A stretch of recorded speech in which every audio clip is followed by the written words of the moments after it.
अपने पटना विश्वविद्यालय के 95th एनिवर्सरी में आपने कहा कि आपकी कोशिश होगी कि जो इसकी ग्लोरी है पटना यूनिवर्सिटी की, इससे हम फिर से कायम कर सकें, और आपकी ये भी कोशिश होगी कि दुनिया के मैप में पटना यूनिवर्सिटी एक बार फिर दाखिल हो। उस दिशा में आप क्या पहल करेंगे? निश्चित तौर पे देखिए, इसकी दो वजह है, दो तरह से हम इसको लेते हैं।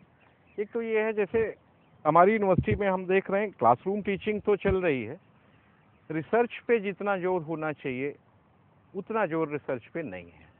हम चाहते हैं कि रिसर्च को भी हम अपने प्राइम फोकस में लाएं।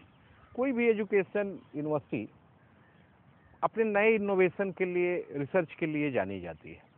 पिछले कई वर्षों से इस यूनिवर्सिटी का कोई ऐसा रिसर्च नहीं सामने आया है जिसमें कुछ नई चीज़ रिवील हुई हो और जिसके नाते उसके साइंटिस्ट को, उसके सोशल साइंटिस्ट को ये मिला हो।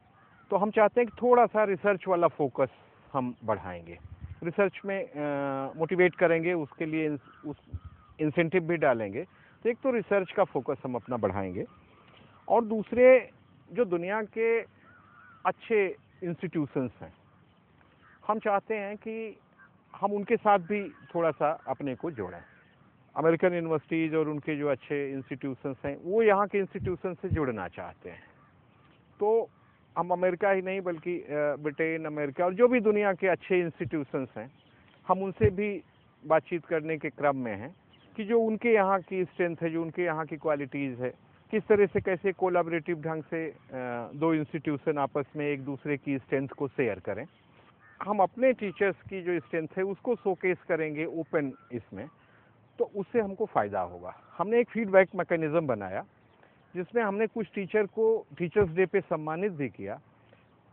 वो सम्मान बच्चों के फीडबैक पे था कि हमारे बच्चों ने जो उनके जो क्लासरूम टीचिंग है उसमें बच्चे कैसा फील करते हैं, किसी टीचर के बारे में क्या फील करते हैं, उनको कैसे रेट करते हैं। बट कई ऐसे टीचर भी उसमें आए होंगे जिनको स्टूडेंट्स ने माना होगा कि वो अप टू द मार्क नहीं है। हाँ, निश्चित तौर पे इनफैक्ट जो बच्चों का फीडबैक लेने का जो हमारा पर्पस था उसमें बेस्ट टीचर को आइडेंटिफाई करना था, और जो टीचर बिलो एवरेज हैं उनको भी आइडेंटिफाई करके और उनको कैसे अबव एवरेज बनाया जाए, क्योंकि जब तक हमको बीमारी का पता नहीं चलेगा तब तक हम उनके इलाज के बारे में भी ठीक से नहीं सोच पाएंगे। जब आप कहते हैं कि पटना विश्वविद्यालय को आप दुनिया के मैप पे लाना चाहते हैं, लेकिन अभी भारत सरकार ने देश के 35 वाइस चांसलर को दुनिया के देशों में भेजा है, और ये एक पहला चरण था, और भी आने वाले वर्षों में, आने वाले महीनों में सरकार ऐसी पहल और करने जा रही है। लेकिन बिहार के विश्वविद्यालयों से कोई भी वाइस चांसलर बाहर नहीं भेजे गए। फिर आप कैसे उम्मीद करते हैं कि बाहर से कुछ सीखेगा? यहाँ की जो संस्थाएं हैं, जैसे यूनिवर्सिटी ग्रांट कमीशन है, या जो आपका नॉलेज कमीशन है, या जो एचआरडी मिनिस्ट्री है, इसको सब जगह से इनपुट लेना चाहिए, ऐसा मुझे लगता है। हाँ, ये आपने सही कहा कि अभी 35 वाइस चांसलर गए हैं अमेरिका के येल विश्वविद्यालय में, और 15 दिन के लिए गए हैं, एक लीडरशिप ट्रेनिंग कर रहे हैं। बिहार के किसी भी वाइस चांसलर को उसमें नहीं बुलाया गया, ये भी फैक्ट है। क्या कारण हो सकता है इसका? मुझे लगता है एक तो ये कम्युनिकेशन गैप भी हो सकता है कि प्रॉपरली बिहार का जो एजुकेशन विभाग है उसने इसके लिए सेंटर को नई रिक्वेस्ट भेजी हो, या सेंटर ने बिहार से मांगा ही ना हो। लेकिन ये अगर दोनों स्थितियों में से जो भी स्थिति सही है, ये दुर्भाग्यपूर्ण है। क्या ये उपेक्षा का कारण तो नहीं होगा, क्योंकि आपका स्टेट एक नॉन कांग्रेस रूल्ड स्टेट है? देखिए, ये तो भाई नॉन कांग्रेस रूल्ड स्टेट है, ये फैक्चुअली करेक्ट है, बट मेरा ख्याल है कि जब हम शिक्षा की बात करते हैं, स्वास्थ्य की बात करते हैं, मुझे लगता है ये सारी चीज़ें पार्टी पॉलिटिक्स से ऊपर होनी चाहिए। बिहार के लोग भी इसी देश के नागरिक हैं। बिहार में जो शिक्षा की स्थिति है, इसलिए नई दिल्ली या सेंटर उसे गंभीरता से नहीं लेता है, ये जानते हुए भी कि आप देश के 7वें सबसे बड़े और सबसे पुराने विश्वविद्यालय हैं। असल में मुझे लगता है कि सबसे पहले हमारी जो सरकार है उसको इसकी चिंता करनी चाहिए, उसको हमारा पक्ष यहाँ सेंटर में रखना चाहिए। जो हमारे यहाँ की बिहार की जो सरकार है, सबसे पहले जब वो चिंता इसकी शुरू करेगी तो उस चिंता को वो सब जगह रखेगी। मुझे लगता है ठीक से उसको शोकेस करना चाहिए। लेकिन उस सरकार से आप कैसे ये उम्मीद करते हैं जिस सरकार ने आपकी नियुक्ति को चैलेंज किया? सरकार ने तो नियुक्ति को चैलेंज नहीं किया है, और उनके स्पॉन्सर्ड चैलेंज थे। नहीं, प्राइवेट पर्सन तो कर सकते हैं, लेकिन मुझे नहीं लगता अगर सरकार ने चैलेंज किया होता तो सरकार सबकी सैलरी बंद कर देती। सरकार के पास बहुत सारी चीज़ें हैं, सरकार का फंड आता है, सरकार का बजट आता है, सरकार कंसल्ट करती है। हम लोग एजुकेशन डिपार्टमेंट में गए, वहाँ से बुलाया गया, उनके साथ कंसल्टेशन हुआ, बाकी सारी चीज़ें हुई।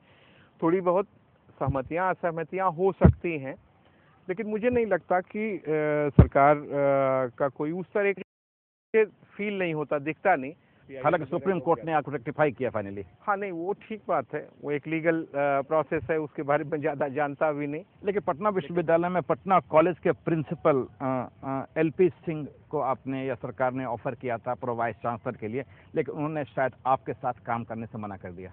नहीं, ऐसा नहीं, वो हमारे साथ ही काम कर रहे हैं, वो हमारे प्रिंसिपल के तौर पे काम कर रहे हैं, रेगुलर टच में भी हैं, रोज आते हैं, उनकी प्रॉब्लम भी हम निपटाते हैं, और वो अच्छे व्यक्ति हैं। उनको पूरा हम सहयोग दे रहे हैं, और उनके कॉलेज में जो प्रॉब्लम्स हैं उनको भी हम टैकल करने में मदद कर रहे हैं, ऐसी तो कोई बात नहीं है। लेकिन जिस यूनिवर्सिटी का वाइस चांसलर है वहाँ पूरा समुदाय कास्ट में बटा हुआ है और कास्ट की शिक्षा अधिक वहाँ दी जा रही है। देखिए राजीव जी, आप विश्वविद्यालय को क्यों कहते हैं? पूरा समाज कास्ट में बटा हुआ है। वही जो समाज का बंटवारा है वो एजुकेशनल इंस्टीट्यूशंस में भी रिफ्लेक्ट होता है।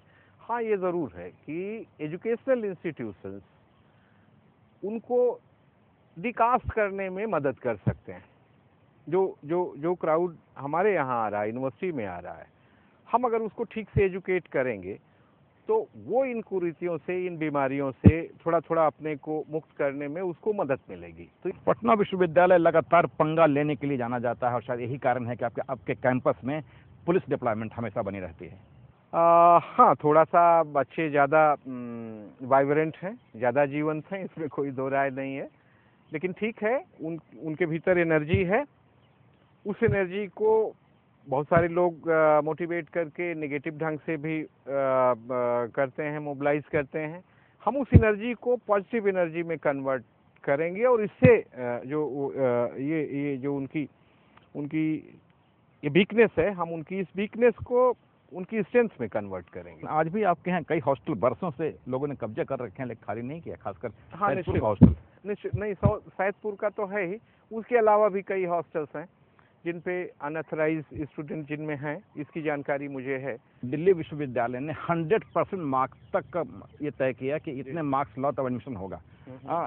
ऐसे स्थिति में एक तरह से हम कह सकते हैं कि बच्चों को एक ये जानलेवा दबाव पैदा करने की साजिश या तरीके अपनाए गए। नहीं, इस मॉडल को हम नहीं करेंगे, लेकिन एक चीज़ हम जरूर करने जा रहे हैं कि हम शायद अगले साल से, अभी ये बिल्कुल अभी इसको कॉन्सेप्चुअलाइज नहीं किया है, हम डिस्कशन के मोड में ही हैं, लेकिन चूंकि आपने चर्चा छेड़ दी इसलिए मैं कह सकता हूँ कि हम एंट्रेंस टेस्ट शुरू कर रहे हैं एडमिशन के लिए। हालांकि वो 100% नहीं होगा, वो 50% जिसने अचीव किया है इंटरमीडिएट में वो उस एंट्रेंस टेस्ट में बैठ सकता है, और अगर वो एंट्रेंस टेस्ट को क्लियर करता है तो हमारे यहाँ डिफरेंट सब्जेक्ट में एडमिशन ले सकता है, जैसे JNU का जो मॉडल है। ये IIT में भी वैसे ही लगभग। हाँ, IIT में है, JNU में है, ये मॉडल है।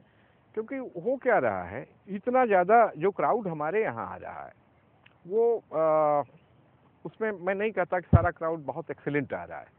अगर आपके पास रीजनेबली अच्छा क्राउड आता है, अच्छा स्टूडेंट आता है, तो उसमें आपको उसको एक्सेल करने में, उस पे काम करके उसको एक्सीलेंट बनाने में आसानी होती है।